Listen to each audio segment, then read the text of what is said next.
Berikut kami sampaikan tata tertib pedoman pelaksanaan pada hari ini. Acara ceramah dan doa kebangsaan ini dilakukan secara hybrid.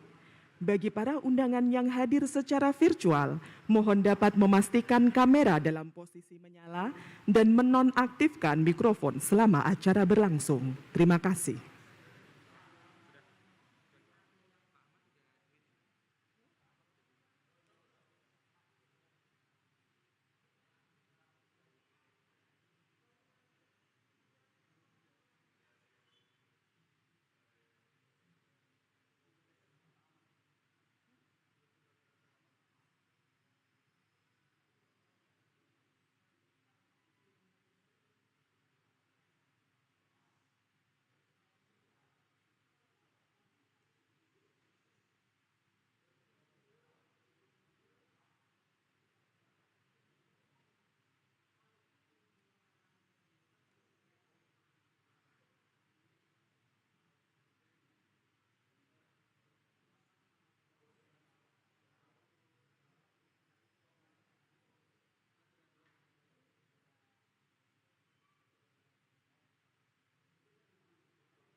Hadirin yang kami hormati, mohon perhatiannya, acara akan segera dimulai. Mohon dapat mengikuti acara dengan tertib. Terima kasih.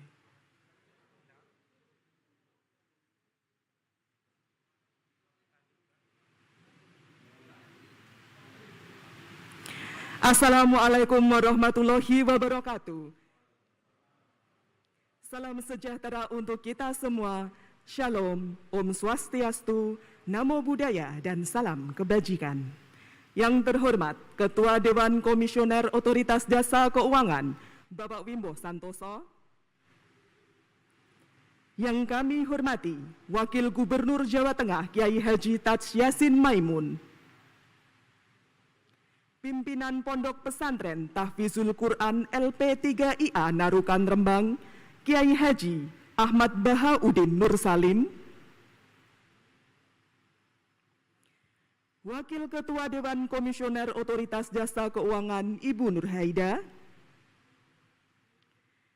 Jajaran anggota Dewan Komisioner Otoritas Jasa Keuangan, Bapak Heru Kristiana, Bapak Husen, Bapak Rizwinandi, Bapak Ahmad Hidayat, dan Bapak Tirta Segara. Para pengasuh Pondok Pesantren Tahfizul Quran LP3IA Narukan Rembang, para deputi komisioner, pejabat, dan insan OJK yang berbahagia. Selamat siang dan selamat datang pada acara ceramah dan doa kebangsaan dengan tema Merawat Persaudaraan Kebangsaan pada hari ini, Jumat 19 November 2021.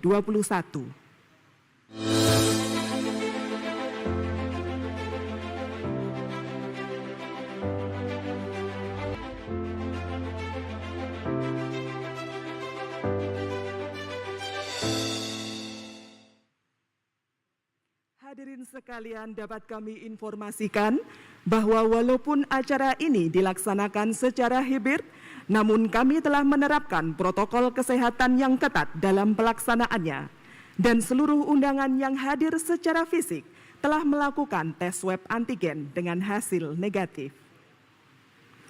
Hadirin yang kami hormati, mengawali acara pada siang hari ini, sambutan Ketua Dewan Komisioner Otoritas Jasa Keuangan, Bapak Wimbo Santoso.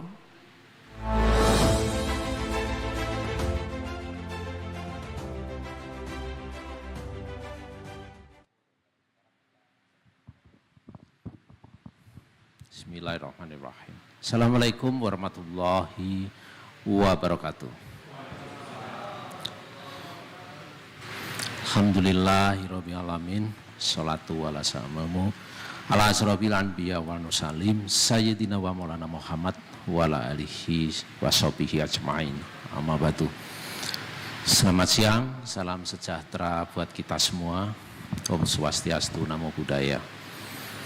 Yang kami hormati dan kami banggakan Bapak Kiai Haji Ahmad Bahauddin Nur Salim, atau yang kita panggilan akrabnya dengan Gus Baha, yang pada hari ini akan memberikan pencerahan kepada kita semua sehingga kita bisa menggalang ya kebersamaan, persatuan, kesatuan warga insan OJK. Nah, Gus Baha, yang kita ini dirilai 4.000 ya seluruh pegawai OJK termasuk pejabat tingginya ya. Dan juga terima kasih ya, yang kami hormati juga Bapak Haji Taj Yassin ya, atau yang Gus Wagub ya, selaku Wakil Gubernur Provinsi Jawa Tengah, yang juga kita harapkan bisa, mudah-mudahan bisa join ya menjadi narasumber atau pembacaan doa dalam pembacaan doa. Yang kami hormati juga Ibu Nur Haida, Wakil Ketua Dewan Komisioner yang bergabung secara virtual. Selamat siang Bu Nur. Dan juga anggota Dewan Komisioner yang kita harapkan bisa join semua ini Gus Baha ya. Ya, tapi kebetulan yang bisa tergabung dalam Vikon hari ini Pak Ahmad Hidayat, ini anggota Dewan Komisioner Incat untuk Ketua Dewan Audit. Ya, jadi kita sebenarnya punya dua perwakilan dari ex officio Kementerian Keuangan Pak Suhasil, dan juga dari Bank Indonesia Pak Dodi Budi Waluyo. Ada Pak Heru Kristiana yang in charge perbankan, ada Pak Husin yang in charge pasar modal, ada Pak Risminanji in charge untuk lembaga keuangan non-bank termasuk asuransi, ada Pak Tirta Segara yang in charge edukasi masyarakat dan pelindungan konsumen. Jadi lengkap ya, insya Allah mudah-mudahan bisa tergabung dengan Vicon ya. Dan juga yang kami hormati dan kami banggakan para pengasuh Ponpes Tahfizul Quran ya, Rembang ya, diantaranya Zaimul tadi Kusumam, tadi sudah sempat ngobrol, sempat ketemu, dan juga beserta tokoh-tokoh pesantren lainnya yang tidak bisa kita sebut satu persatu, dan juga kita rekan-rekan dan para insan OJK yang hadir di sini. Gus Baha, kita ini kebetulan karena prokes jadi kita nggak bisa banyak-banyak ini. Ya, ini ada Pak Aman Santosa, ini Mbah Reksonya Jawa Tengah ya, dan Daerah Istimewa Yogyakarta. Jadi ini OJK wilayah Jawa Tengah dan Yogyakarta, Pak Anto Prabowo, ini sekjennya lah ya, sekjen OJK lah ya. Dan juga Pak Sarwono ini human resource, jadi pembinaan umat inilah yang bertanggung jawab. Dan ini ada Ketua Asosiasi Pegawai OJK ya, ini persatuan pegawai dia lah yang mewakili. Dan ini kebetulan kita hari ini Gus Bah, ini dalam rangka ulang tahun OJK ke-10. Jadi OJK umurnya baru 10 tahun ya, tapi udah akil balik gitu kita. Nah, udah akil balik ya. Ya, bahkan udah yang udah setengah tua kita. Nah, ini Pak Sotar. Nah, Pak Sotar ini ketua panitia. Dan ini banyak sekali ya kita rekan-rekan OJK ya.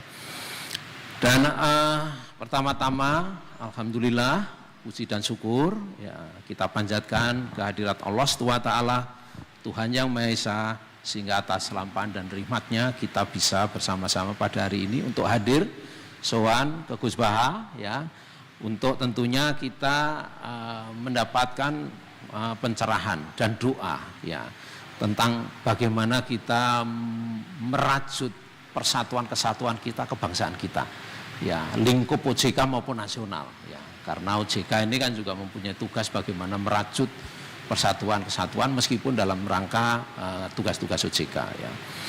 Tentunya salawat dan salam insya Allah senantiasa terlimpah dan tercurahkan kepada junjungan kita Nabi besar Muhammad Sallallahu Alaihi Wasallam dan keluarga, sahabat, kerabat ya, sehingga handetolan serta para pengikutnya. Mudah-mudahan dengan memperbanyak salawat dan salam kepada beliau dan seluruh sahabat dan kerabatnya kita mendapat syafaat di akhir hayat nanti ya.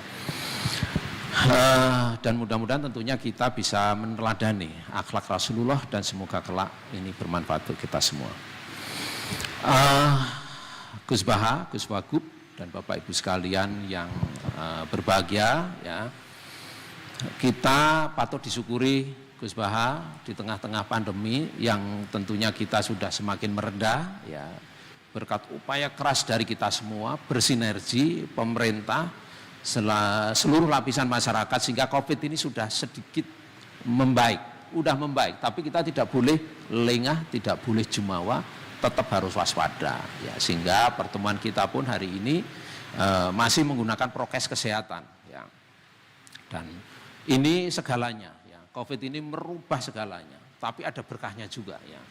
Ya merubah segalanya ya, biasanya kita silaturahmi secara fisik bisa lebih banyak, sekarang harus kita kurangi ya. Dan juga akhirnya pasti berimbas kepada ekonomi yang tadinya bisa belanja nggak bisa belanja nih Gus ya, terbatas belanjanya ya.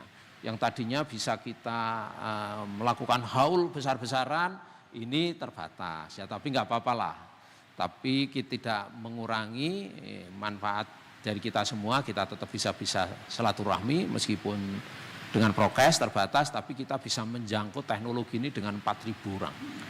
Yang pada saat kita menghadirkan fisik 4.000 orang itu nggak pernah bisa. Ya, berarti kantornya harus tutup ini guys. Ya, tapi dengan sekarang dengan teknologi bisa lah. Ya, dan juga kita kami bagaimana kita merajut persatuan ini penting karena COVID ini tidak bisa pemerintah sendiri, Gus. OJK juga turun gunung dan bahkan ini langsung Pak Presiden menginstruksikan ya, OJK supaya bisa memfasilitasi, memvaksin pegawai dan seluruh pegawai sektor jasa keuangan. Ya, bank, asuransi, pasar modal semua divaksin. Habis itu memfasilitasi vaksin nasabahnya. Jadi pabrik-pabrik buruh mana? Karena apa? Karena memang kalau nggak begitu nggak cepat. Mengandalkan Dinkes sendiri bisa, tapi tetap tidak cepat, terlambat. Ya, sehingga ini merupakan upaya kita bersama. Inilah yang kita sebut bagaimana bukti nyata kita merajut kebersamaan, persatuan, kesatuan dalam bagaimana menjaga negara Republik Indonesia yang kita cintai ini. Ya, tanpa itu sulit. Sulit, betul-betul sulit. Dan bahkan TNI, Polri seluruhnya turun gunung untuk mempercepat itu. Nah, bahkan kita sampai oke lah, ini siapa lagi di kampung mana lagi yang belum divaksin, mana daftarnya, kita coba kita sengkuyung untuk kita vaksin. Nah ini semangat itu sudah ada. Ya. Lantas dan alhamdulillah ini ya akhirnya sudah bagus. Sekarang ini 60% penduduk Indonesia sudah divaksin, Gus. Yang vaksin pertama, 40% vaksin kedua. Akhir tahun target Pak Presiden 70% harus sudah divaksin. Akhir tahun ini, Desember. Makanya ini terus kita lakukan. Sehingga nanti masyarakat di sekitar sini kalau belum divaksin, Pak Aman dilihat daftarnya aja mana yang belum divaksin. Ya, ini Pak Aman ini kalau memvaksin ke seluruh Jawa Tengah ini. Ya. Lantas dan ini tentunya sinergi dengan Dinkes dan dengan semuanya.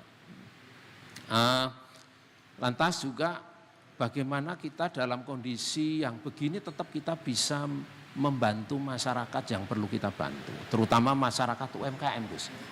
Kita tahu ya korporasi besar kalau UMKM-nya nggak jalan, barangnya dijual siapa yang beli. Ya. Kalau korporasi besar memerlukan supplier barang-barang, ya, kalau UMKM-nya nggak bisa memproduksi barang, korporat suppliernya siapa? Jadi ini ekosistem ekonomi ini tidak bisa terlepas dari UMKM. Dan penduduk kita 272 juta orang, ini sebagian besar bahkan angkanya 99% itu related UMKM. Nah sehingga pemerintah, ya, OJK, seluruh pemangku kepentingan fokus bagaimana UMKM sebagai soko guru dalam pembangunan ekonomi kita. Ya. Sehingga Pak Presiden memberikan instruksi program pemerintah tahun 2024 kredit, ya ini tugas OJK jadinya.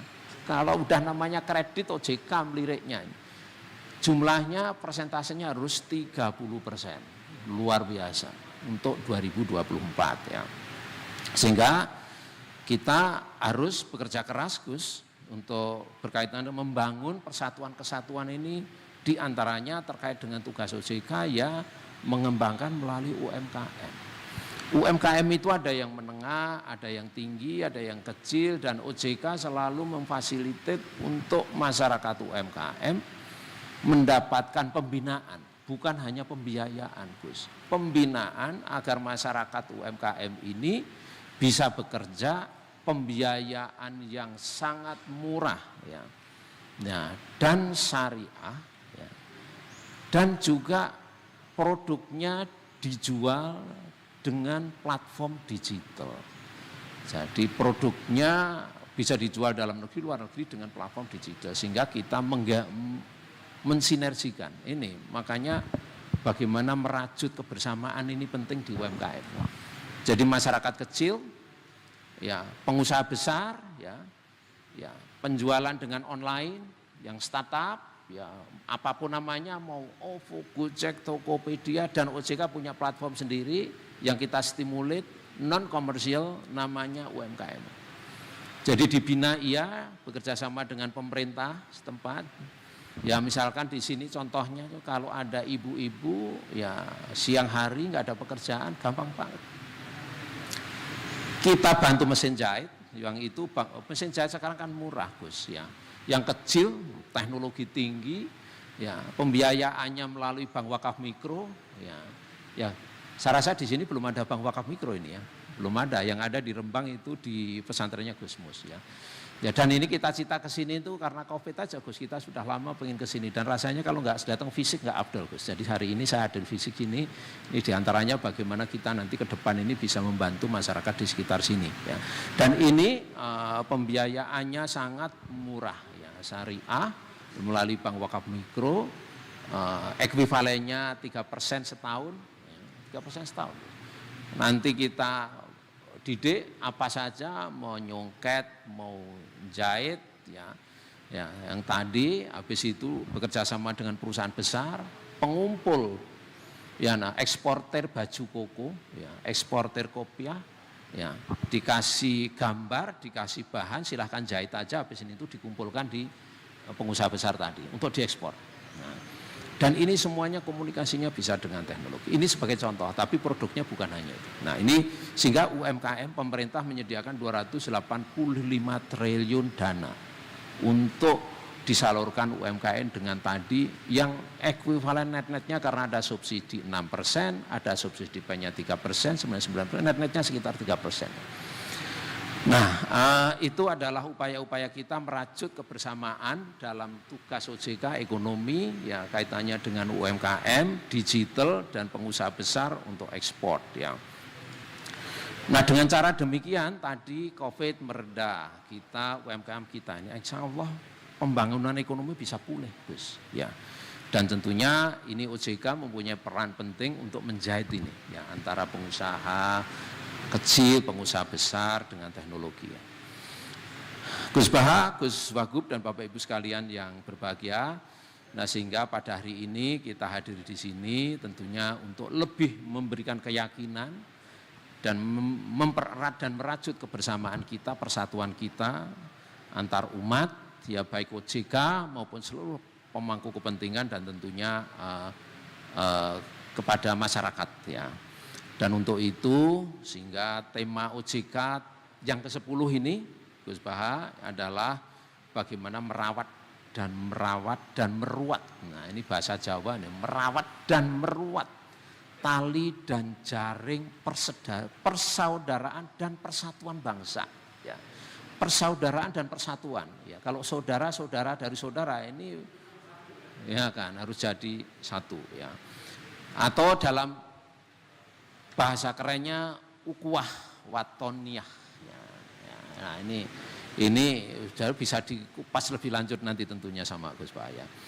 Sehingga kita mempunyai persaudaraan yang tinggi, persatuan yang tinggi, kebersamaan yang tinggi sebagai umat Allah SWT dan insya Allah kita terdorong untuk mengulurkan tangan dengan ikhlas kepada siapapun tanpa maksud yang tersembunyi. Ini penting. Tanpa maksud yang tersembunyi kita ikhlas, tulus dari hati yang dalam, tidak ada agenda. Ya apalagi masa pandemi ini semua lagi susah. Ayolah kita merajut dan meruat kebersamaan dan persaudaraan kita. Ya. Dan insya Allah dengan kita menjadi pribadi-pribadi yang menebar kebaikan, menebar keberkahan dan manfaat bagi semua. Insya Allah ya kita akan menjadi orang-orang yang disayang Allah, yang mendapat syafaatnya. Ya. Menjadi makhluk yang mulia, sebagaimana Rasulullah bersabda. Ya. Khairunas anfauhum linas. Ya, ini artinya sangat besar. Ya. Kita menjadi bahasawannya menjadi manusia yang ikhlas dan sadrah. Enggak tahu bahasa di sini. Sadrah itu bahasa Jawa yang pas lah. Jadi manusia yang sadrah ya, udah ikhlas ya. Dan ini tentunya banyak hal yang mungkin harus kita barangkali pahami dan rasakan dengan hati maknanya Gus Baha ya. Gus Baha, Gus Wagub, Bapak Ibu sekalian yang berbahagia ya. Nah, tentunya kami ini semua upaya kita ini Gus Baha tidak ada afdol, tidak lengkap kalau tanpa doa. Jadi upaya ikhtiar kita tadi yang saya ceritakan, doa tetap harus. Ya. Semakin banyak doa, semakin afdol. Dan doa itu akan lebih afdol kalau dilakukan pada saat yang sunyi, yang kita bisa berkomunikasi, bermunajat kepada Allah yang tidak ada gangguan apa-apa. Yang biasanya Allah SWT juga Rasulullah memberikan keteladanan kita untuk sholat malam dan juga bermunajat, berdoa. Ya, ini juga. Jadi doa adalah harus kita lakukan. Ya.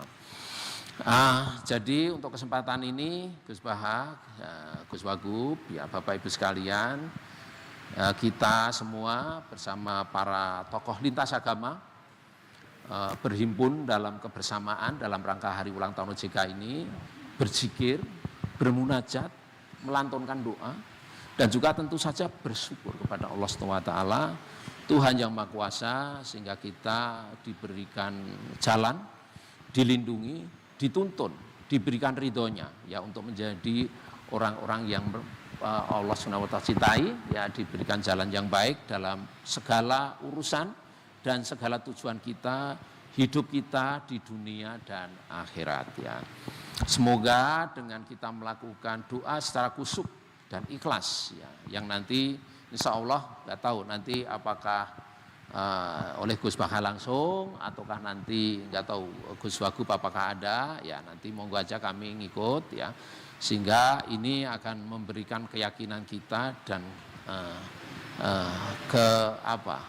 keikhlasan kita, ya, sehingga nanti kita akan mendapatkan sebagaimana upaya kita yang kita harapkan tadi, mendapatkan jalan yang terbaik yang diridhoi Allah dan bermanfaat buat kita semua, ya. Dan juga tentunya kita dapat menjalankan tugas dengan baik, Gus, ya, dalam masa pandemi ini. Alhamdulillah ekonomi kita sudah bisa membaik, ya, sudah tumbuh, ya. Kita 3,51%, yang normal biasanya di atas 5, Gus. Ya, tapi kita masih punya waktu, mudah-mudahan akhir tahun ini bisa 4,5%, more or less, ya. Ya, memang belum seperti pada saat normal, tapi tahun depan insya Allah sudah mulai normal. Sektor keuangan alhamdulillah stabil, ya, terjaga dengan baik, ya, berkat kerja dan tadi keguyuban kita antara OJK dan juga industri keuangan, sehingga kita bisa bersama-sama bagaimana merancang agar sektor keuangan ini dan melaksanakan dengan baik, ya. Dan sampai saat ini kita terus UMKM akan kita menjadi upayakan akan menjadi sokok guru ekonomi kita, Gus, ya. Tentunya sebelum mengakhir sambutan ini, ya, kami atas nama pribadi Gus Baha, Gus Wagub, dan atas nama segenap anggota Dewan Komisioner mengucapkan matur nuwun dan apresiasi, ya, kepada Gus Baha dan Gus Wagub yang berkenan hadir bersama-sama kita di sela-sela kesibukan Gus Baha, kami tahu, ya, dan untuk memberikan tausiah dan tentunya untuk memimpin doa kepada kita semua, ya, kepada Bapak Ibu sekalian yang hadir maupun yang mengikuti secara virtual, ya, dan tentunya kepada seluruh panitia kami mengucapkan apresiasi dan terima kasih atas meluangkan waktunya pada siang hari ini. Kebetulan ini juga hari Jumat, jadi hari berkah, Gus, ya, jadi insya Allah doa kita akan insya Allah akan lebih makbul. Akhir kata, semoga ikhtiar kita dan upaya kita bersama ini mendapatkan ridho dari Allah SWT, dan tentunya kita semoga kita akan diberikan perlindungan dan diberikan ridhonya untuk menjalankan semua kegiatan kita. Amin ya rabbal alamin. Wabillahi taufiq wal hidayah. Wassalamualaikum warahmatullahi wabarakatuh. Hadirin selanjutnya, marilah kita dengarkan bersama ceramah kebangsaan dengan tema Merawat Persaudaraan Kebangsaan yang akan disampaikan oleh pimpinan Pondok Pesantren Tahfizul Quran LP3IA Narukan Rembang, Kiai Haji Ahmad Bahauddin Nur Salim.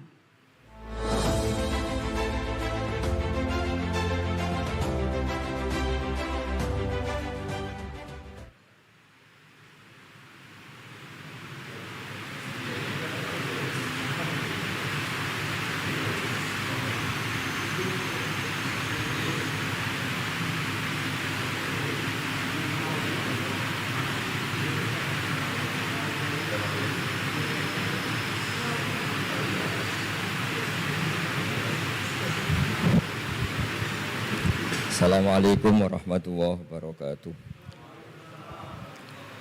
Nahmaduka ya ghafuru ya syakuru wa sholli wa sallim wa barik ala sayyidina maulana Muhammadin wa ala alihi wa sahbihi asmain nama ba'du. Semua Dewan Komisioner OJK yang saya hormati, wabil khusus Bapak Ketua Dewan Komisioner OJK, Bapak Wimbo Santoso, Ibu Wakil Ketua, Ibu Nur Haida, dan semua anggota, Kepala Regional Jawa Tengah, Bapak Aman Santosa. Tidak lupa teman kami, Gus kami, Kiai Haji Tas Yasin, semua teman-teman yang ikuti virtual, salam kebangsaan, salam semua. Ini diminta ngaji ya Pak, merawat persaudaraan kebangsaan. Saya sering punya tamu mulai polisi, mulai pejabat, ya mulai yang Islam sampai non-Muslim.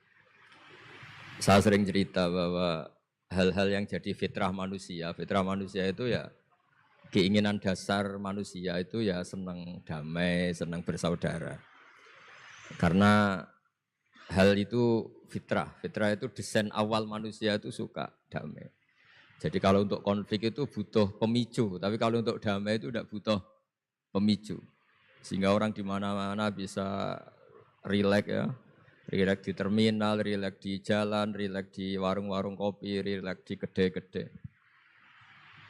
Nah, konflik itu ya dimulai dari pemicu, entah rebutan pacar, entah rebutan harta, entah rebutan jabatan. Sehingga karena ada rebutan-rebutan itu terus ada pemicu, nah itu yang melahirkan konflik. Nah, harus dicamkan, ditanamkan bahwa kepentingan berbangsa ini di atas kepentingan kita, di atas nafsu kita, di atas keserakahan kita, sehingga kita mudah damai. Itu rumusnya kiai-kiai ya. Saat tentu di sini pakai solusi yang ala kiai ya, karena tentu mereka ingin mendengar versi kiai. Kalau versi polisi mungkin ya tegakkan hukum. Kalau versi bank atau OJK ya, kalau nasabah nakal ya jangan dikasih kredit lagi. Kalau versi mertua ya, kalau mantu nakal ya dipulangkan, anaknya ditarik kembali. Jadi versi itu banyak ya. Kalau versi imigrasi ya mungkin dicabut paspornya gitu. Kalau versi kiai itu melihat dunia ini sederhana. Banyak orang-orang tasawuf, saya ini cerita tasawuf, cerita yang ringan-ringan saja. Orang tasawuf itu kalau makan itu satu piring ternyata kenyang itu. Minum satu gelas ya sudah puas ya. Terus dia cerita, ngapain saya butuh uang banyak, satu piring ya sudah cukup gitu. Kalau tidur gitu ya, tidur di satu kamar ya tidur, bangun ya sudah puas. Oh, artinya Anda punya kamar 100 ya tidurnya tetap di satu kamar. Jangan mentang-mentang punya kamar 100 dibagi 5 menitan itu. Karena eman kalau kamar yang lain nganggur gitu. Artinya kalau punya kamar 1 cukup, ngapain ingin punya kamar banyak.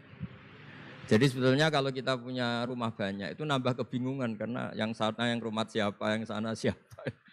Ya kalau dianggap prestasi, kalau dianggap tambah bingung karena mau tidur saja di rumah mana ya, di kamar mana ya. Kalau miskin kan enak, sudah itu aja, gak ada banyak pilihan. Artinya dengan cara seperti itu sebetulnya merajut kebangsaan itu lebih mudah karena awal dari segala perpecahan, segala konflik itu mau menang sendiri. Sehingga dulu cerita-cerita orang sufi, kalau dengar itu tetangga kamu tidak cocok, partai sebelah tidak cocok, terus ormas sebelah tidak cocok, itu jawabannya lucu. Sebetulnya saya sebagai manusia kalau ada orang tidak cocok itu tersiksa, tapi bagus lah. Kalau tidak cocok itu tidak utang saya, tidak pinjam uang saya, tidak pinjam mobil saya. Sehingga jadi gampang gitu. Artinya jadi gampang itu ya orang yang baik sama kamu ya baik karena Anda punya mitra, punya teman. Yang sedang enggak senang kamu juga baik. Di mana-mana orang pinjam uang itu gara-gara seneng, gara-gara cocok. Jadi tidak cocok ya ada berkahnya sendiri. Jadi dengan cara pandang seperti itu hidup itu rileks gitu. Nah, itu kalau teman-teman yang utang itu pasti temennya itu. Ada musuh kamu utang kamu. Jadi musuh ya punya berkah sendiri. Tapi jangan musuh yang sampai nikah, menembak itu enggak berperadaban. Suatu saat Imam Syafi'i itu pernah didatangi orang itu, ketemu beliau cium tangan hormat. Setelah di luar ternyata orang itu mencaci maki. Coro Jawa ngerasani tadi kata Pak Wimbah karena orang Solo itu ngerasani. Ketika Imam Syafi'i dilaporin orang itu di depan Anda menghormati, kalau di luar itu ngerasani itu menghina, mengata-ngatain. Jawabnya Imam Syafi'i lucu. Alhamdulillah berarti saya wibawa katanya. Di depan saya tidak berani. Dijawab enteng saja, enggak dijawab serius. Berarti saya wibawa, di depan saya buktinya enggak berani. Nah, Islam itu ngajari itu semua. Ngajarin ketika kita disenengin orang banyak itu ya poin atau aset. Karena kita harus kerjasama atau sama-sama kerja dengan banyak pihak. Tapi kalau ada orang lain yang sedang tidak senang atau tidak cocok, itu juga ada berkahnya sendiri karena dia bisa mandiri. Itu kalau mantu-mantu itu tidak tukaran sama mertuanya, itu tidak mandiri-mandiri. Disuruh mertuanya mangan ramangan kumpul, yuk tambah suwe tambah goblok itu, tambah lama tambah goblok itu. Baru gara-gara terlalu cocok kan. Kalau agak-agak tukaran, agak-agak konflik itu malah cepat mandiri. Sehingga merajut kebangsaan itu ya harus dipikir secara luas. Ada teman-teman yang mungkin nggak mau pulang kampung, maunya tetap di Belanda, di Amerika. Tapi ternyata niatnya memfasilitasi kalau ada mahasiswa yang ke sana, ada yang dijujuk gitu. Ada yang dijujuk sehingga bangsa ini bisa menimba ilmu di berbagai negara. Termasuk dulu di Mekah itu ada namanya Syekh Mukhtar. Itu semua dulu nggak ada hotel, semua orang haji pasti numpang dalamnya atau rumahnya Syekh Mukhtar. Beliau nggak pulang karena jagani semua yang haji di Indonesia biar gampang. Artinya jangan kira teman-teman yang sedang di Mekah atau di Medina atau di Eropa atau di Amerika terus anti kebangsaan, enggak juga. Ternyata mereka bisa memfasilitasi kita saat kita di sana. Wawasan kebangsaannya juga hanya menjadi fasilitator atau menjadi mediasi atau jadi sarana kalau ada teman-teman ke sana. Begitu juga para wali. Ini cerita, mungkin cerita yang enggak ada di OJK, cerita wali Pak Wimbo. Wali itu kalau disuruh mikir kredit, disuruh mikir cara bantu orang miskin itu ya enggak pati bakat gitu. Tapi komunikasinya langsung sama yang punya. Jadi alam raya ini dengan segala variannya itu milik Allah Subhanahu wa taala. Jadi kalau Anda ingin merubah lakonnya wayang, itu enggak usah ngerayu Gatot Kaca disuruh jadi Semar atau disuruh jadi Bagong, itu susah, mereka enggak mau. Pasti mempertahankan karakter masing-masing. Itu ngerayu dalangnya saja, ini lakonnya diganti gitu. Nah wali itu gitu, kalau merubah Indonesia itu ya komunikasinya sama Allah. Karena yang mengendalikan alam raya ini Allah Subhanahu wa ta'ala. Kita tidak bisa mengendalikan pikiran orang. Sering ada orang itu, ini cerita yang ringan-ringan saja, tapi barokahnya cerita ini nanti gampang merajut persaudaraan. Bapak itu, bapak saya, Kiai Haji Nur Salim, itu paling suka itu sama orang yang agak sombong. Sombong itu ya ketua RT sudah bangganya Masya Allah. Dia punya motor satu sudah kayak orang paling kaya di dunia. Punya istri yang sebetulnya ada cantik, ya dia ngira istrinya itu paling cantik di dunia. Dia agak ganteng yang merasa paling ganteng di dunia. Saya dulu ya iskal itu janggal. Kenapa sih kok seneng kancanan orang sombong? Ternyata orang sombong itu orang yang paling gampang syukur. Orang gampang syukur.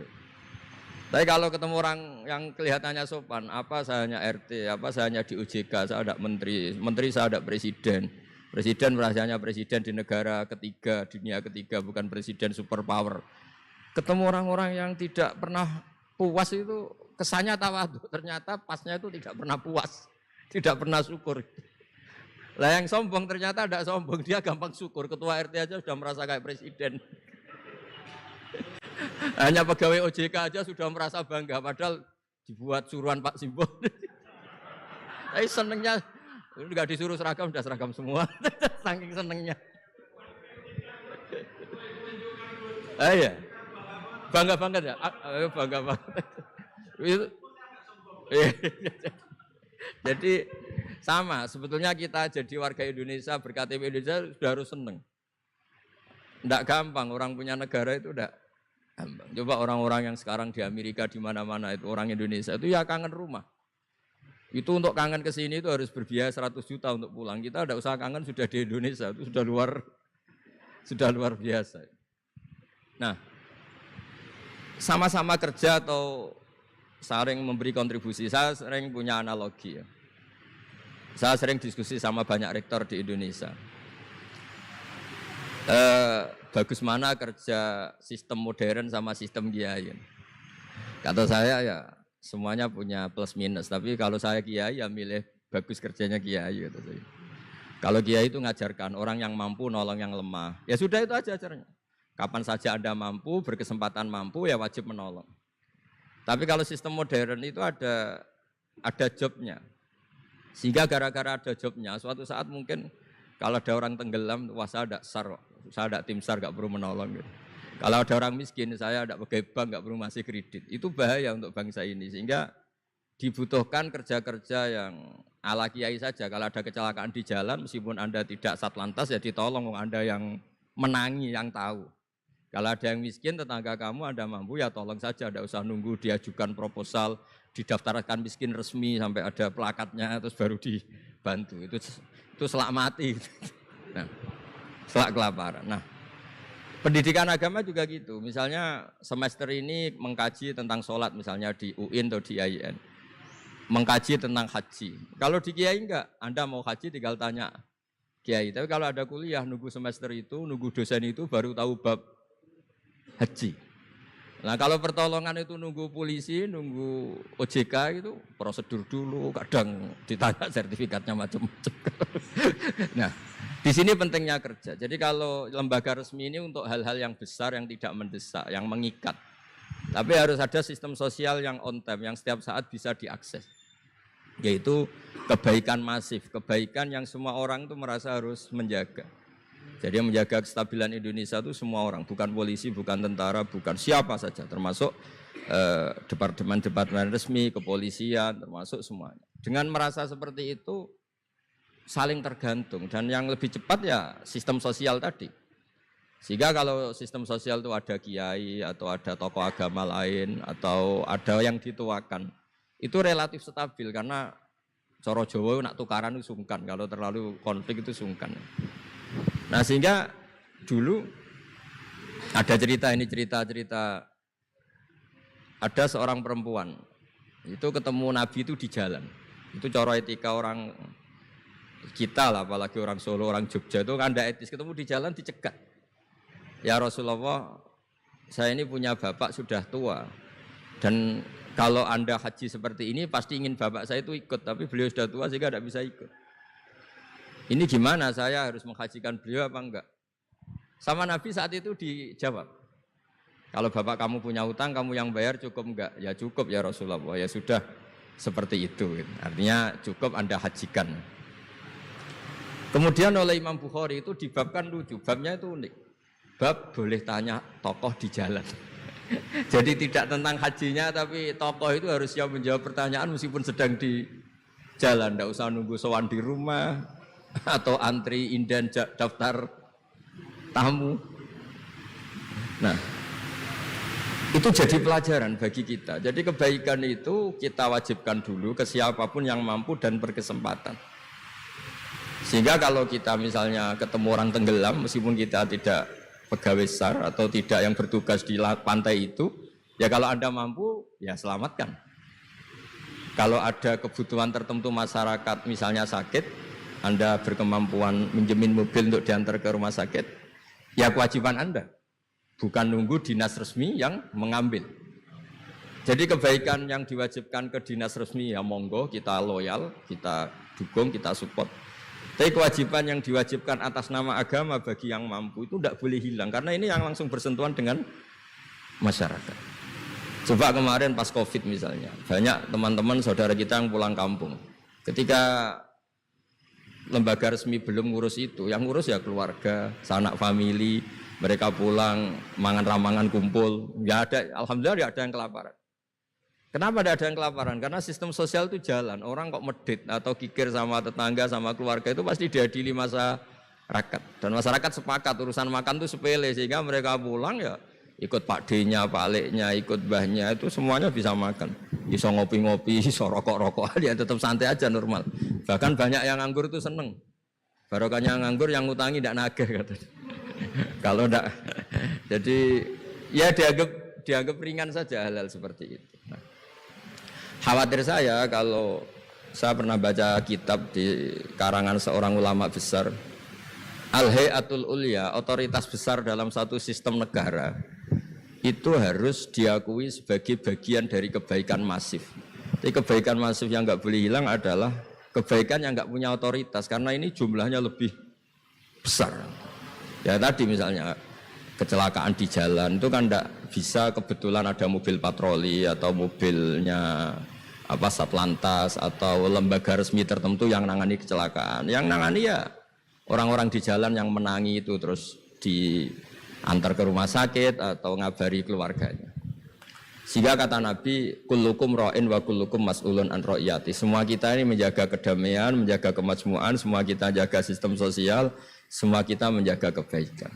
Nah dari semua itu dibikinlah di era modern lembaga-lembaga formal. Tapi jangan juga lembaga formal menghilangkan sistem fitrah manusia tadi yang fitrahnya ingin baik dan itu ada di mana-mana dan kapan saja. Dan Allah kalau menciptakan sesuatu itu pasti luar biasa. Saya sering ditanya sama orang-orang, Gus gunane Indonesia seneng cangkruk itu apa? Anggap aja itu tim SAR paling on time katanya. Itu kalau ada orang bingung, yang ditanya pertama ya orang-orang nganggur di pertigaan-pertigaan itu. Ini rumahnya mana? Kalau ada orang bingung yang nanya itu. Kalau ada orang kecelakaan yang nolong ya itu.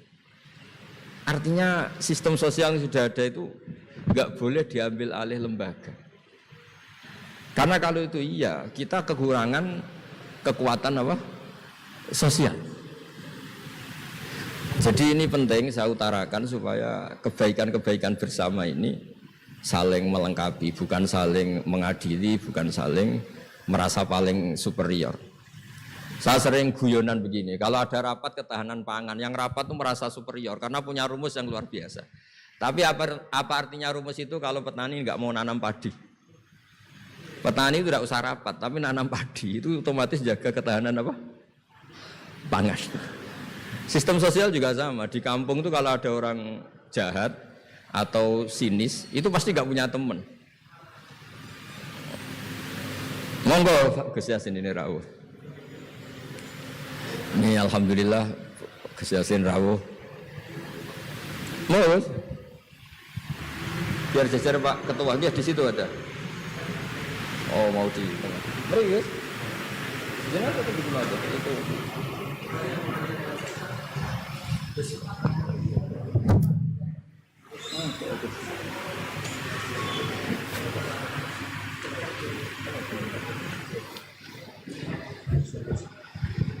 Ya saya teruskan supaya kenapa saya nyampaikan ini supaya energi sosial kita untuk menjaga kemajmukan, menjaga toleransi itu lebih masif. Di beberapa daerah itu ya banyak masjid jejer gereja di Tuban, di Jakarta. Dan ketika buktinya nggak ada apa-apa yaitu simbol perdamaian. Di beberapa daerah ya banyak orang Islam, bosnya itu non-Muslim. Atau sebaliknya non-Muslim, bosnya Muslim. Atasan juga banyak begitu, atasannya Muslim. Itu kan contoh sosial yang sudah masif. Justru karena didiskusikan, diseminarkan itu menjadi kayak kita baru mulai. Nah itu malah aneh. Jadi selama ini kan ya sudah begitu kan, banyak orang Islam di mana-mana itu kerja di pabrik mana, ternyata pemiliknya non-Muslim, juga sebaliknya non-Muslim di instansi apa, pemimpinnya Muslim. Mulai dulu kan ya baik-baik saja. Justru karena didiskusikan tuh menjadi kayak kita ini yang punya rumus, kayak kita yang pencetus. Padahal sistem sosial kita sudah sedemikian harmonis, sudah sedemikian baik. Ketahanan pangan juga sama. Ketika belum ada rapat darurat pangan apa, petani yang lugu-lugu yang nanam padi. Barokahnya itu stok padi itu banyak.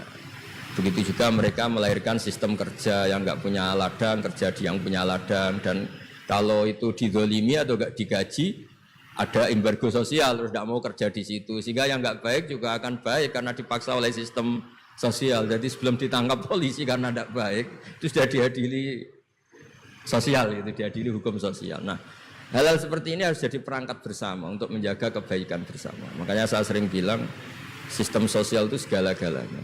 Di antara sistem sosial itu adalah lembaga resmi. Jangan dibalik, lembaga resmi itu menata sistem sosial. Sebelum ada lembaga resmi itu sudah ada sistem sosial. Sehingga sebelum ada negara ini, kiai-kiai atau tokoh agama yang lain ya turun rembuk untuk mengusir penjajah, untuk memberi makan tentara yang berjuang di kampung-kampung, dikasih ketela, dikasih apa saja lah yang bisa mereka bertahan hidup. Nah, ini penting diutarakan supaya semua masyarakat itu merasa bahwa mereka ikut dan harus merawat negara ini. Kullukum ra'in wa kullukum mas'ulun an ra'iyati. Semua kalian adalah penjaga dan semua kalian dimintai tanggung jawab Allah, kontribusi Anda terhadap bangsa ini, terhadap komunitas Anda, terhadap sistem sosial Anda. Sehingga kemudian terus jalan. Lah dimulainya dari mana? Kata Nabi, dimulai dari keluarga Anda. Sehingga semua orang nggak lempar tanggung jawab. Kalau anak saya miskin ya salah saya. Kalau anak saya terlantar ya salah saya. Kalau istri saya terlantar ya salah saya.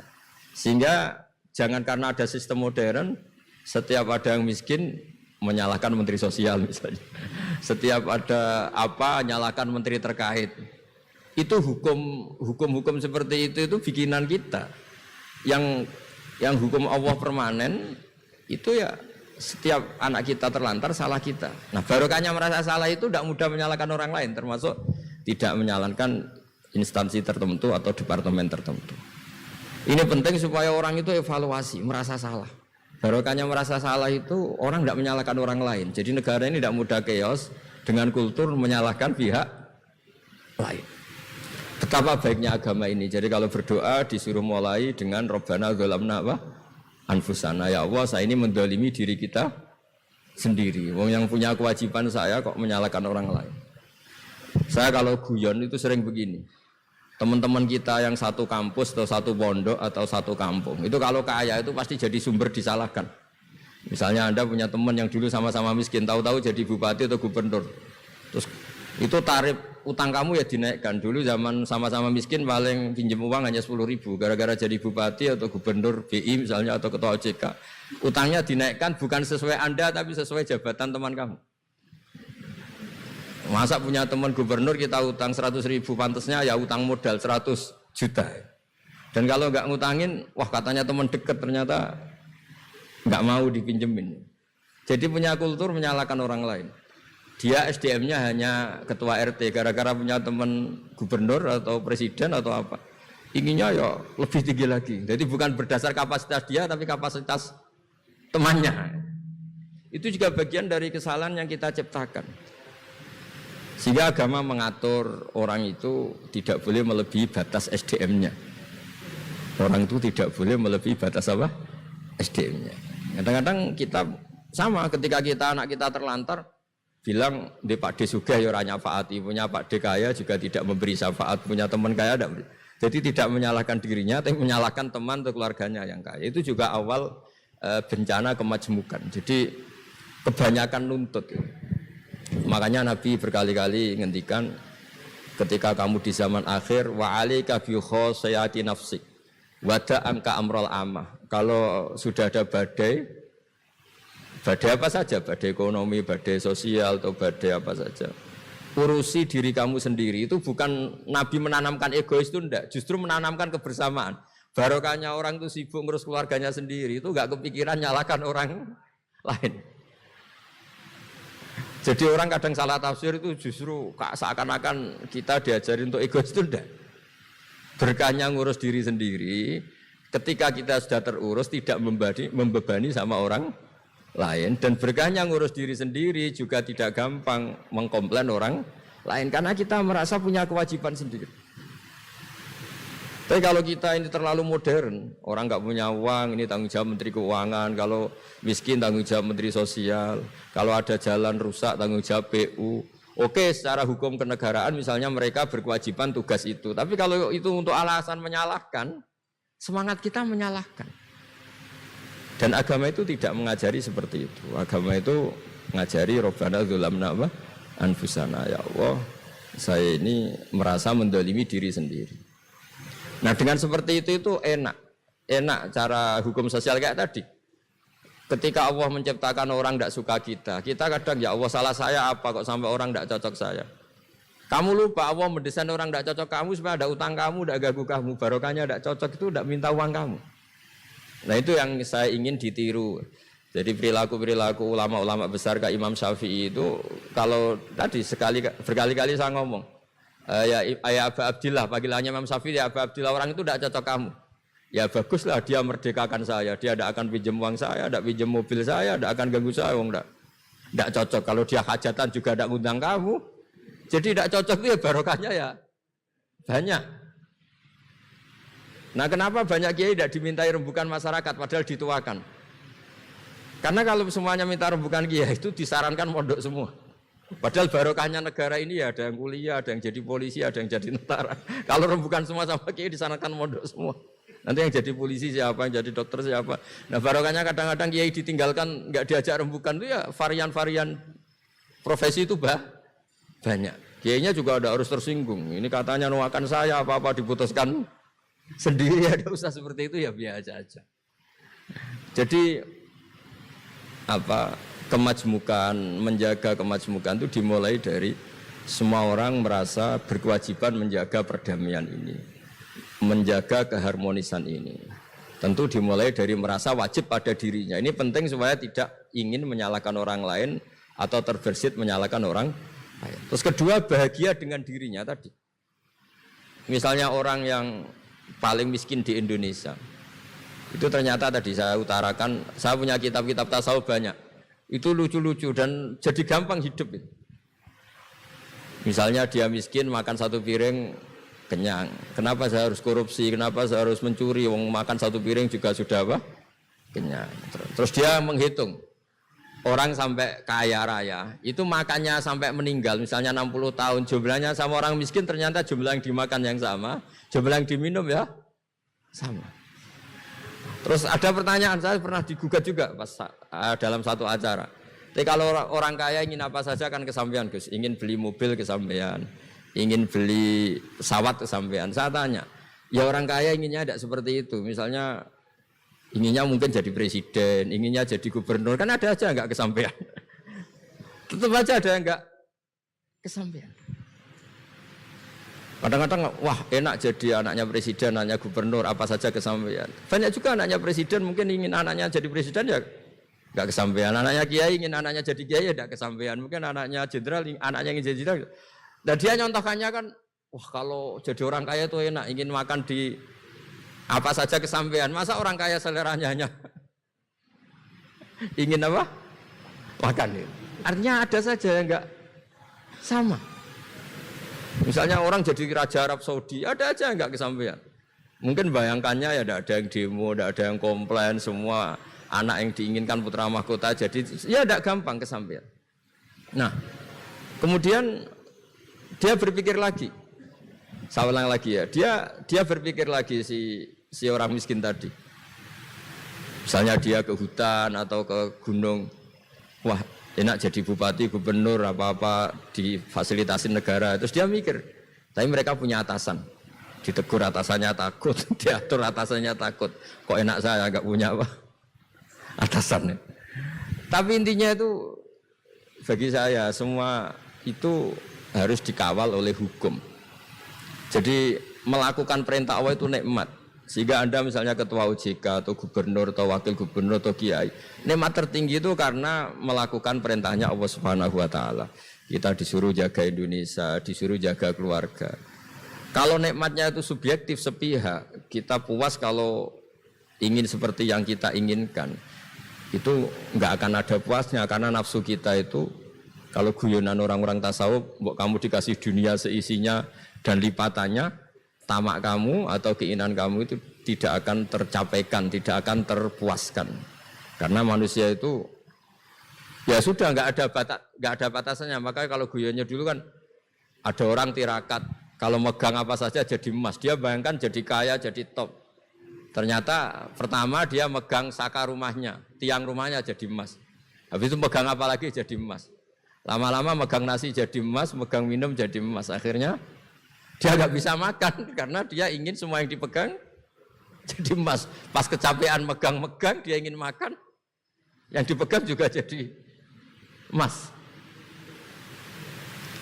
Ya akhirnya kan jadi bingung gitu karena nggak kesampaian kan. Dia kesampaiannya jadi emas, ternyata kebutuhan dasar dia ingin makan malah nggak kesampaian karena yang dipegang jadi emas.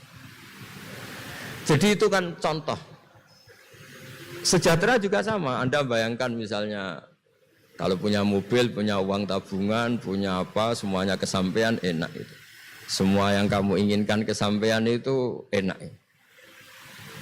Ukuran enak dengan banyak bergantung. Dengan tidak banyak bergantung itu ilmiah mana? Misalnya gini, saya ini bahagia cukup dengan makan satu piring. Anda bahagia nunggu punya Alphard, punya uang 1 miliar. Lu menggantungkan kebahagiaan dengan banyak sesuatu yang Anda belum miliki itu sudah satu kebodohan kalau orang tasawuf. Cek repot ya, tapi bahagia kok kakean syarat ya.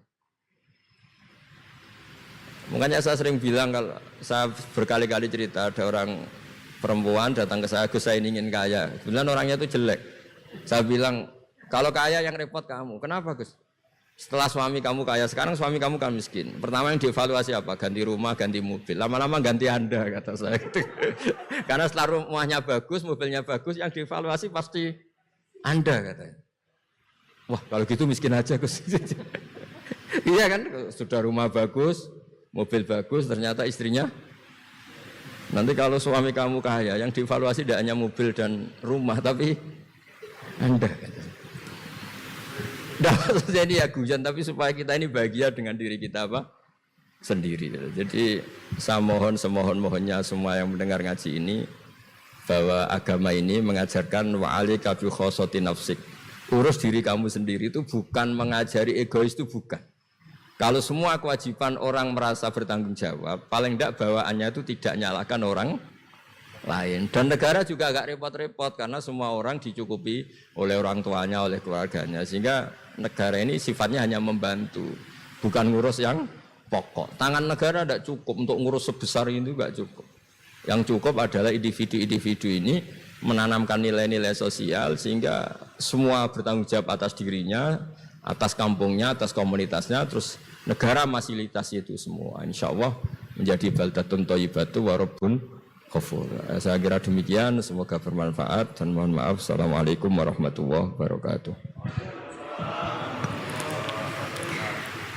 Hadirin yang berbahagia, selanjutnya dialog yang akan langsung dipandu oleh Ketua Dewan Komisioner Otoritas Jasa Keuangan Bapak Wimbo Santoso.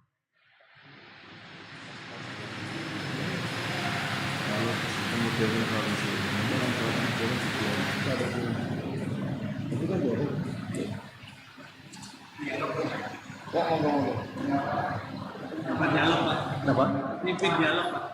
Untuk dialog. Dua aja. Oke. Terima kasih. Mohon maaf tadi kami lagi ada berdialog kelas tinggi tentang mensyukuri apa yang kita punya. Nah, itu tadi kan situ kan ya. Jadi tadi apa yang disampaikan kepada Gus Baha tadi, ya, Gus Wagub itu falsafahnya tinggi. Apa kita bisa mensyukuri yang kita punya? Ya. Jangan, ya memang orang tadi kan tidak pernah puas. Ditakdirkan manusia itu memang tidak pernah puas. Ya. Tapi bagaimana kita bersyukur apa yang kita punyai ini? Inilah yang pemberian Allah. Pasti ini sudah seadil-adilnya. Ya. Dan kita insya Allah kalau kita bersyukur dan melakukan apa yang kita lakukan dengan batas kepuasan yang terukur oleh kita, ya, ini insya Allah kita akan mendapat berkah. Ya. Bahkan sebenarnya kalau berkah yang melimpah itu doa kita, keinginan kita, ya itu pasti insya Allah diberikanlah sama yang Maha Kuasa. Ya. Toh itu ini luar biasa. Terima kasih Gus Baha, Gus Wagub. Ini tadi sudah kita mulai. Ya. Ini terima kasih bisa rawuh. Nah, rasanya ini suatu hal yang luar biasa. Kita juga bisa ketemu dalam temanya ulang tahun ke-10 OJK, Gus Wagub ya. Tadi kita bilang meskipun kita baru 10 tahun kita udah akil balik ini, Bang. Malah udah ada yang setengah tua ini kita ya. Jadi ibarat ilmu atau ibarat umur itu pengalaman udah tidak diragukan lagi lah, ya, terutama dalam hal bagaimana kita menjalankan tugas-tugas ini. Oke, terima kasih sekali lagi Gus Baha, Gus Wagub atas rawuhnya. Ini mungkin kita buka untuk berdialog. Dialog. Ini kebetulan ada Bu Waka, Wakil Ketua Dewan Komisioner OJK bersama kita dalam Vikon, dan juga ada Pak Ahmad Hidayat, ya. Ada Pak Tirta, welcome Pak Tirta sudah hadir. Ya, Pak Tirta Segara ini adalah anggota Dewan Komisioner in charge untuk edukasi dan perlindungan konsumen. Ini penting, ini bagaimana membina masyarakat. Ya, ini Pak Tirta ini porsinya, terutama masyarakat yang nasabah kita. Oke, kita coba kita kasih kesempatan pertama kepada Bu Waka kalau ada yang mau ditanyakan atau Bu Waka bisa, monggo Bu Waka. Assalamualaikum warahmatullahi wabarakatuh. Pak Ketua yang kami hormati, Gus Baha yang kami hormati, dan juga Gus Wagub. Alhamdulillah kita bisa mendengarkan tausiah atau tausiah pada siang hari ini, dan tadi sangat bermanfaat Gus Baha. Jadi berapa yang saya pahami bahwa kelihatannya enteng sekali kalau kita bisa mensyukuri apa yang kita miliki dan juga apa yang kita dapatkan selama ini, karena memang tadi semuanya adalah milik Allah. Saya sedikit ingin mendapatkan pencerahan lebih lanjut Gus Baha. Pertama tadi Gus Baha juga mengatakan bahwa masing-masing itu ada porsinya lah katakan ya. Jadi dari kiai juga, bapak para kiai juga ada porsinya ya untuk di masyarakat. Dan kemudian ada juga bagian katakanlah pemerintah atau kita yang bekerja di pemerintahan juga ada perannya, fungsinya untuk bangsa kita ataupun untuk kehidupan kita di dunia.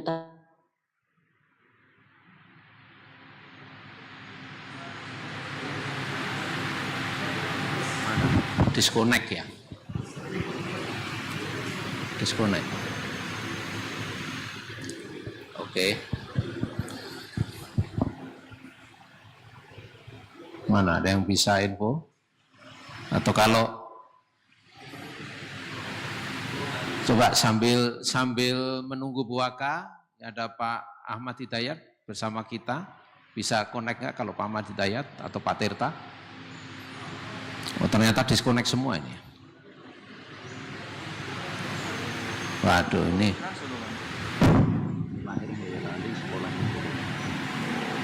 Yang punya pesawat sawit, saya di sawit. Popongan, bukan Popongan. Apa kalau jadi Mansur? Oh, Popongan. Anaknya di Salman. Di Popongan kan kayak Mansur. Oh, Itu apa nih anak? jadi hanya kalau kali yang Popongan kali lagi ya. Popongan kan pondok torek kan. Jadi Mansur di Salman, jadi orang Muslim.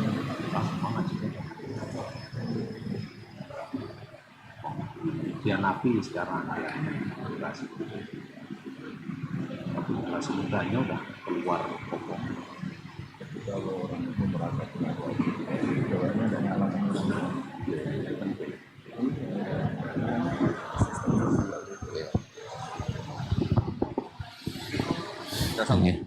Udah nyambung belum?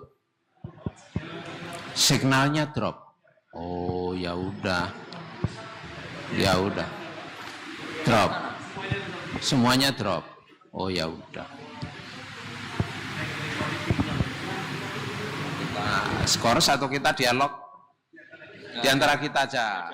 Di antara kita, ayo siapa ini dulu? Ya, Pak Sarwono, Pak Anto, Pak Anung, Pak Aman, ayo. Yang nggak takabur tapi syukur. Nah, ayo. Silakan, siapa dulu? Panu, ini Ketua Asosiasi Persatuan Pegawai OJK. Terima kasih Silakan, Panu. Pak Ketua, Gus Baha dan Gus Wagub. Senang sekali saya diajak Pak Ketua di sini, Pak Gus Baha. Saya ini diamanatkan sebagai Ketua Ikatan Pegawai atau istilah populernya Ketua Serikat Buruh, Gus Baha. Serikat Buruh Berdasi ceritanya. Nah, memang ya Gus, setelah masuk di mengemban amanat ini, kita juga baru paham betapa kompleksnya memanage teman-teman sendiri dengan berbagai kepentingan, keinginan, ambisi, passion dan seterusnya. Kita juga di sisi lain kita juga paham mengenai kebijakan-kebijakan lembaga yang dikomandani Pak Ketua, ada Pak Anto, Pak Sarwono itu yang mengurus SDM.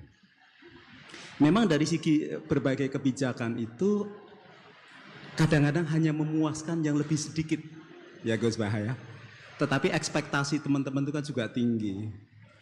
Karena ketika berkarir itu yang ingin dicapai banyak. Tadi kalau semuanya punya pemahaman seperti filosofi kiai tadi ya, mungkin semuanya bahagia dan OJK itu mungkin tidak perlu ada promosi, gitu ya. Dan ringan semuanya. Tetapi ternyata tidak. Masing-masing pegawai juga punya kepentingan, punya passion, punya ekspektasi. Pimpinan kita masing-masing juga punya passion, punya keinginan, punya ekspektasi yang kadang-kadang lebih kepada ego sektoral masing-masing. Nah, Gus, tugas saya pribadi karena saya ingin menjembatani itu juga. Sementara diri saya juga punya passion juga. Bagaimana caranya kita memanage lebih kepada diri saya, Gus, untuk bisa menjembatani di antara mengkomunikasikan di antara pimpinan dan juga pegawai supaya lebih amanah tanpa didasari. Saya sudah berusaha, Gus Bahaya, tetapi cara terbaik seperti apa ini untuk diri saya ataupun nanti teman-teman yang juga menjadi pimpinan seperti Pak Aman ini juga mengomandani pangkowilhan kata Pak Ketua tadi ya. Dia juga harus adil dengan pasukannya, tetapi juga harus dapat melayani pimpinan dan seterusnya. Yang masing-masing juga punya ambisi, passion masing-masing. Gitu. Itu saja Gus, simple saja. Dan bagaimana juga memanage ekspektasi teman-teman, harapannya tinggi juga kepada pimpinan. Demikian Gus, terima kasih. Assalamualaikum warahmatullahi wabarakatuh. Anung Hirlianto nama saya. Ya. Coba cekek. Saya dengan Pak Ketua sama, Gus Pak, di Kampung Solo sama.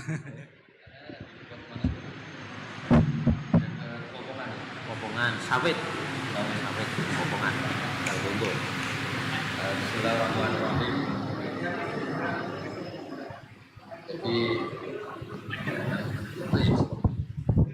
Jadi ngelola manusia ya, bukan sekedar ngelola anggota atau ngelola jamaah, memang ngelola manusia, bukan. Itu ya harus tabah, sehingga dibutuhkan undang-undang, aturan tuh, karena kalau selera itu, kalau saya tentu cerita di Khazanah Kiai. Kalau Khazanah Kiai itu ada kata-kata gini, ridhon nas ghayatun la tudrak. Kamu nyari semua orang puas itu suatu yang muhal, yang enggak mungkin. Itu di situ diceritakan Luqman Al-Hakim, itu orang paling bijak. Itu aja putus asa untuk memuaskan banyak orang. Beliau ngajari anaknya diberi langsung. Beliau naik keledai itu atau naik kuda, dituntun anaknya lewat pasar. Kata orang-orang itu, orang tua agak tahu diri, enak-enakan naik kuda, anaknya yang nuntun itu. Akhirnya anaknya disuruh naik, dia yang nuntun. Itu anak agak sopan, yang tua nuntun, yang muda naik. Akhirnya ya sudah, anak dua-duanya naik. Ini orang nggak bener semua, ini keledai satu dinaikin orang dua. Nah terakhir sama-sama nuntun, ini orang aneh, keledai satu dituntun orang dua. Nah ngelola manusia ya gitu. Kalau kamu ajarin qanaah, nanti neriman ing pandum, katanya enggak mobil, enggak dinamis. Kalau kamu ajak dinamis, katanya enggak qanaah. Itu kan jadi ribet. Ya makanya terus dibutuhkan aturan bersama, yaitu yang disebut undang-undang atau pelaturan. Karena kalau selera manusia itu ya sudah seperti itu. Jadi ada batas lah, di mana manusia itu ya maksimalnya disenengin itu ya hanya sesuai aturan, bukan disenengin anak buah atau anggota, karena mereka ya nyuwun sewu punya ambisi, punya ekspektasi, punya macam-macam lah, dan tidak mudah itu loh. Tapi barokahnya lagi-lagi saya tadi bilang, untungnya Islam itu menjamin, semua agama menjamin, semua kebaikan itu ada pahalanya, termasuk pahala baik. Kalau nggak bisa baik, pahala nyabari orang. Nyabari orang itu ya nyabari di komplain orang. Misalnya gini, andai kan saya itu jadi orang paling cerdas di kampung atau orang paling baik di kampung, itu sebaiknya menurut saya tidak semua orang minta pendapat saya itu tambah bagus, karena mereka latihan mandiri untuk menyelesaikan dirinya sendiri. Jangan karena kamu merasa pimpinan, semua orang sebaiknya konsultasi pada Anda. Ini jadi goblok semua, karena memutuskan hal sepele saja tanya pimpinan, apa petunjuk pimpinan. Ya kalau minta saran dengan makna yang positif, minta saran ternyata maknanya itu supaya nyun sewu jadi KKN-nya, jadi kroninya kan sama.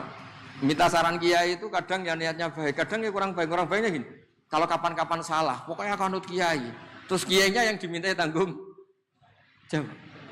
Itu kan jadi repot. Itu kan seperti pertanyaan gini.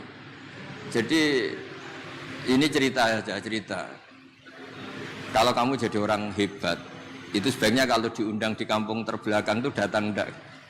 Misalnya bupati baik enggak sering datang di kampung, atau kiai besar boleh baik enggak sering datang ke desa-desa tertinggal. Banyak orang jawab baik, menunjukkan tawaduk merakyat. Tapi banyak juga yang menjawab kurang baik. Yang mestinya camat itu jadi lakon, jadi aktor di kampung-kampung, gara-gara bupatinya datang, camatnya dilalui saja. Kiai besar kalau diundang musola-musola kecil datang, jatah kiai kecilnya hilang karena kiai besarnya datang. Iya kan, kalau supermarket bisa di kampung-kampung kan, toko-toko kelontong kan kalah kan. Nah berarti gimana? Pejabat publik yang top sering datang ke kampung itu merakyat atau mengganggu derajatnya orang yang setempat. Sama, sampean misalnya jadi anggota OJK, kalau pimpinan sering datang, ternyata istri kamu lebih hormat pimpinan Anda timbang pada Anda. Nabi aku ratau ramah pimpinanku, Anda juga mungkin terganggu kan. Terus anak kamu, berhubung bapaknya hanya anggota OJK, sering didatangin Pak Milbong, idolakan Pak Milbong daripada Anda. Ini kamu anaknya siapa atau malah idolakan orang lain. Tapi uniknya ketika kamu diidolakan anak kamu yang di OJK hanya anggota, kamu juga agak terima. Nak cita-cita jangan jadi anggota, jadi pimpinan. Tapi ketika anak kamu ngidolakan pimpinan, kamu ya gak terima. Gimana mengidolakan orang lain? Ya intinya ngelola orang itu gak gampang. Gitu. Ya intinya kesimpulannya itu ngelola orang itu udah gak gampang. Makanya ada pepatah tadi, ridhon nas ghayatun la tudrak. Ingin disetujui semua orang itu satu keinginan yang tidak mungkin kesampaian. Ya sudah, kita seperti tadi ridho, senang dengan apa yang dikasihkan Allah. Kalau tugas jadi pimpinan, ya pimpinan apa saja ya. Jangan merasa terus harus pegang otoritas tertinggi ya enggak. Di luar tugas kerja itu orang punya cinta, punya nafsu, punya ego, punya emosi, punya bosan juga. Ketika Anda bikin merasa anggota kamu datang rutin di kantor, jangan kira mereka pegawai yang baik. Jangan-jangan mereka itu nganggap ini rutinitas yang membosankan. Diam-diam sudah ngelamar pekerjaan lain, gayanya masih ngatur tapi ya artinya ya khusnudzon itu ya baik, cuma ya jangan terus tidak ilmiah. Ya itu kan kita tidak pernah tahu. Ada orang konsultasi sama Anda. Ini cerita tentang Rasulullah.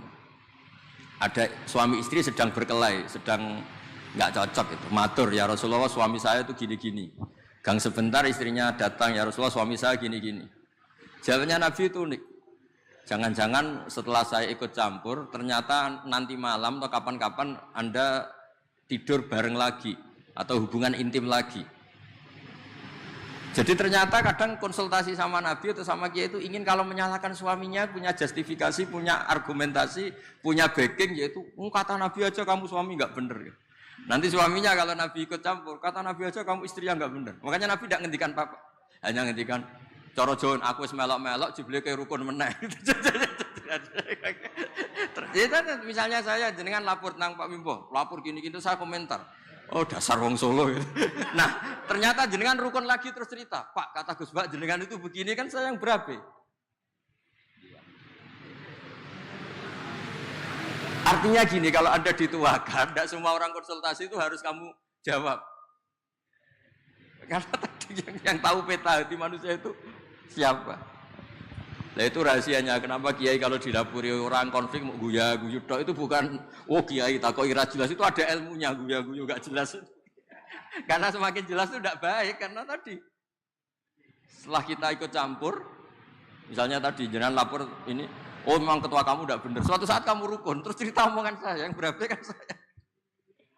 Ya kata Nabi, la alaka antudo jiaha. Jangan-jangan kamu setelah lapor ini kamu mesra lagi, saya yang kena. Kata Nabi, makanya Nabi hanya tertawa aja, hanya senyum. Nah, itu termasuk ya saya mohon, semua pimpinan punya kearifan. Tadi kata Pak Wimbo ingin niru Rasulullah SAW, punya kearifan untuk ngelola konflik, ngelola manusia. Mereka beri hak lah, meskipun di kantor anggota kita, dia sebagai manusia itu manusia merdeka. Ya diberi hak untuk kreasi, untuk apa. Ya saya kira demikian.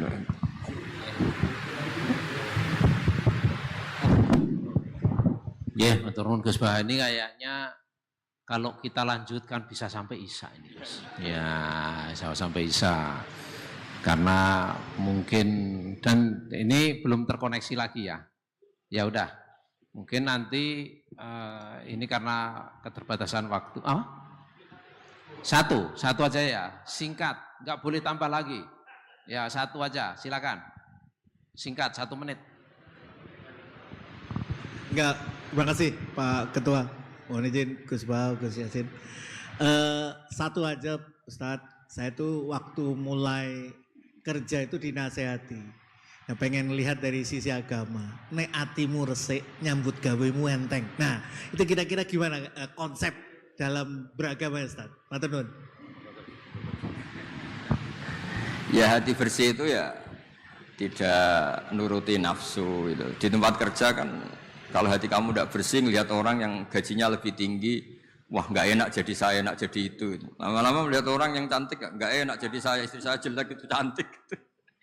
Hati nggak bersih itu semua masalah jadi masalah, yang nggak masalah saja jadi masalah. Ketika hati bersih Anda pakai mobil merek apa saja, tahunnya mungkin tahun yang sudah sepuh aja bisa syukur. Tapi ketika hati nggak bersih itu tidak ada syukurnya kan. Jadi makanya kata orang-orang tua itu seneng orang itu karek kue. Maksudnya seneng tidak itu terserah kamu. Karena yang ngelola hati kita ya kita. Gitu. Makanya teman saya haji itu kalau cerita itu lucu. Pagi-pagi Pak Wimbo itu ada istri bikinkan teh suaminya. Terus kata teman saya, oh, itu istri orang itu baik, bikin teh untuk suaminya. Terus kata istrinya dia, gimana tukeran?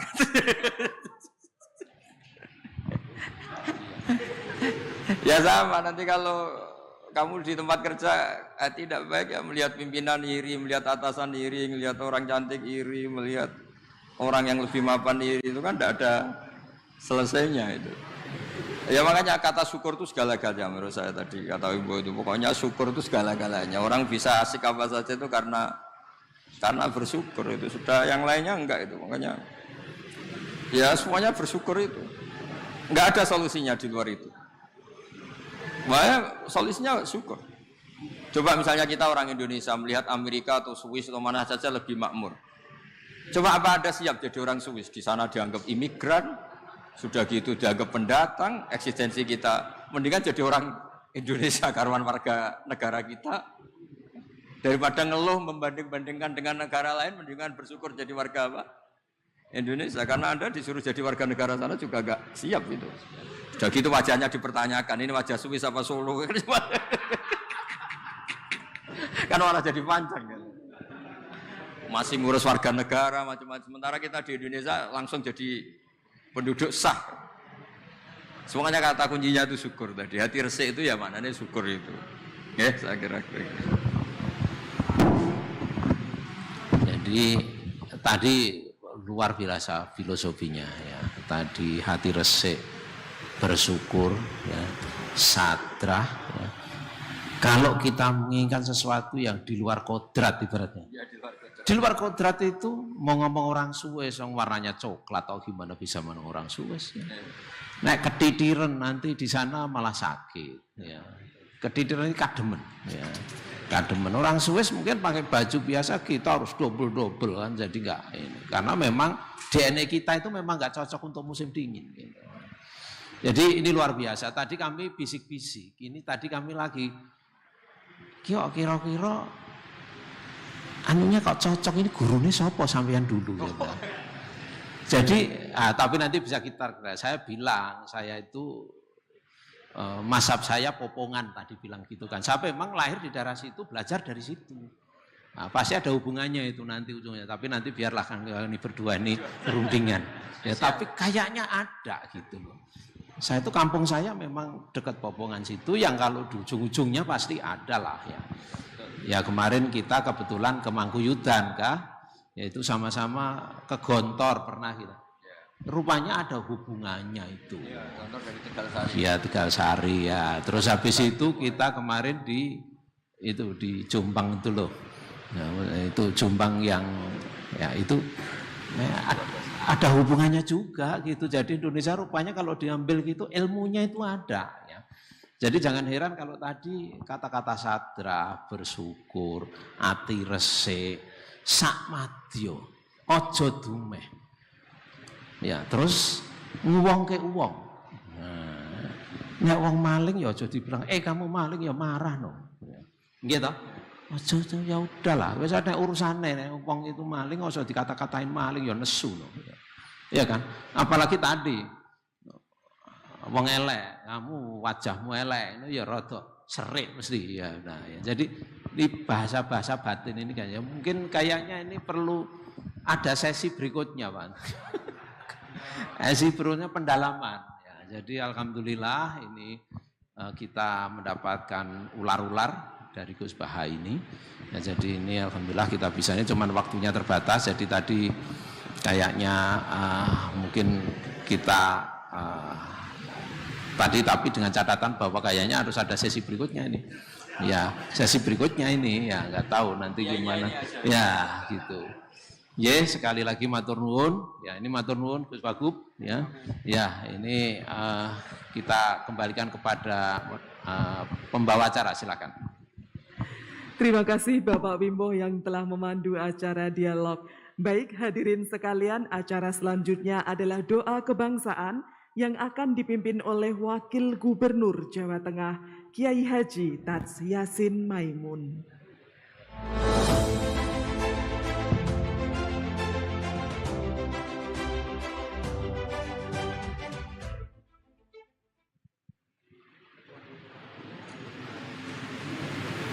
Bismillahirrahmanirrahim.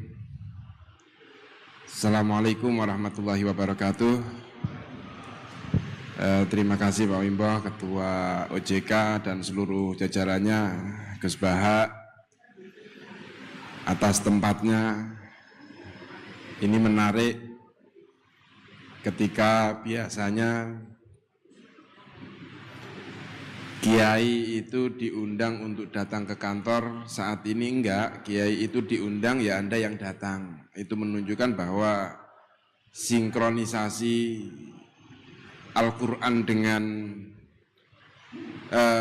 lembaga, kementerian, dan negara itu sudah sinkron. Yang sering saya sampaikan bahwa tahapannya itu Allah, Muhammad, Nabi, baru pemerintah. Jadi kalau pemerintah itu ngundang ya harus datang. Jadi udah tepat lah. Jadi memposisikan kita sebagai umarok, sebagai pegawai negara, termasuk OJK ini pegawai negara, kalau ngundang kiai ya harusnya yang datang bukan kiainya. Itu sudah pas.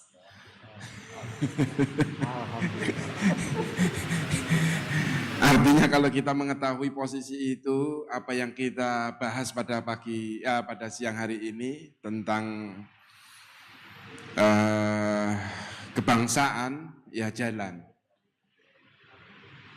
Jadi kita kalau mau mengetahui posisinya itu akan jalan. Begitu juga tadi yang disampaikan Gus Bahak, sebenarnya sapas itu. Jadi siapa yang salah?